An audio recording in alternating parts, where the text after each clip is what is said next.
Hello guys, welcome back to another daily analysis of the price action index where we go through various pairs and tell you what to be expecting on the daily basis, the weekly basis and long term as well. Now starting out, we'll be going through gold. Gold currently, this is the weekly chart. And yeah, for gold, we've been expecting some bearish move for a while. We expected some bearish move and we did have that, but currently we are having the expansion was quite more than I was expecting, and yeah, it's okay as well. Now we swept all sell side liquidity. We are trading towards this rejection block. We might get there, we might not get there. It's the last day of the week, and I do expect a little bit more push to the downside.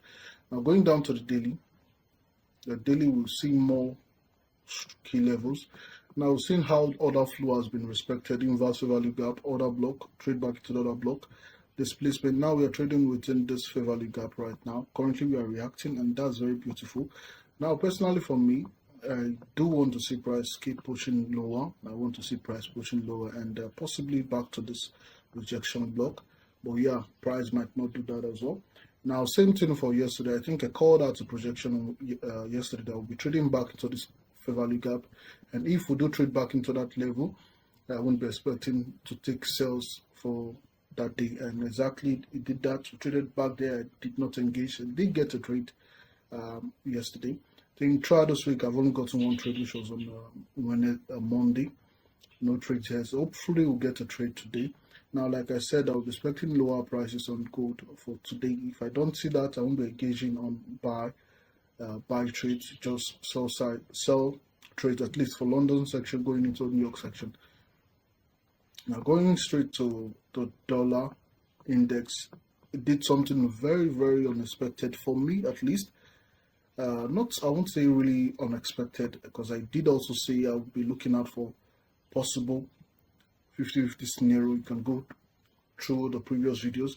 Now, the last time I did this was price was trading around the new week opening gap, which I said we are reacting and respecting the inverse fair value gap. Might likely use that to trade back into this new week opening gap, and we would, what I said was that we were going to stall a bit here.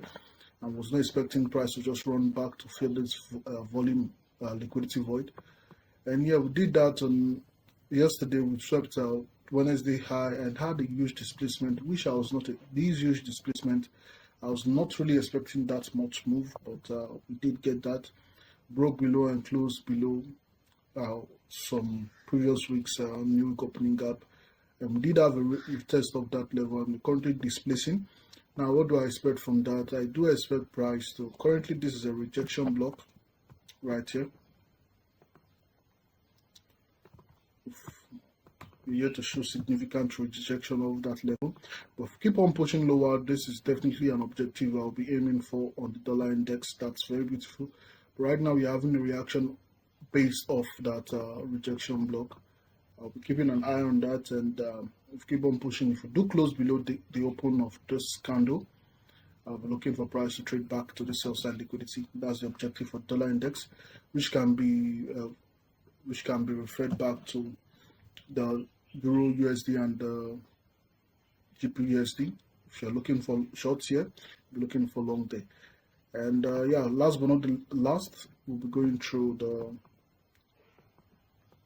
silver, which has a beautiful, very nice price structure right here. You can see price sweeping outside relatively equal highs, bouncing off this fair value gap right here. This is more interesting for sales. Objective for me would be the sell side liquidity right here. I'm looking for more sales on the on gold and silver as well. Now, here's one thing that's contradictory to all this, though it's still not confirmed yet if we're going to violate this rejection block. Currently we're having reaction based off that level, but if this rejection block fails to hold, we're definitely not going to see lower prices for now. And take note as well, we currently have an SMT divergence between the gold and silver. That should be very spot on and clear. An SMT divergence right there on the daily chart. So that will be it for today, guys. Do have a nice trading day and trade safe.